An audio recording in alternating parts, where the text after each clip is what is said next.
on training attention, for instance. So one of my colleagues, Amishi Jha, she wrote a book called Peak Mind and talks about mindfulness as a method for improving attention and focus.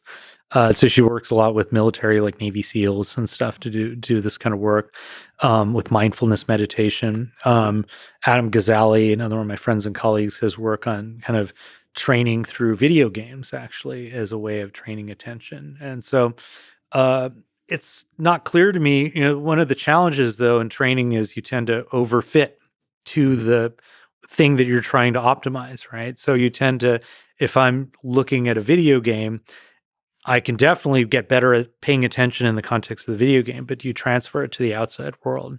That's very controversial. The implication there is that attention is a fundamental component of remembering something, allocating attention to it, and then attention might be something that you could train.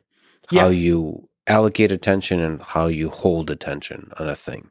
I can say that, in fact, we do in certain ways, right? So if you are an expert in something, you are training attention. So we did this one study of expertise in the brain. And, so people used to think, let's say if you're a bird expert or something, right? People will go like, if you get really into this world of birds, you start to see the differences in your visual cortex is tuned up, and it's all about plasticity of the visual cortex.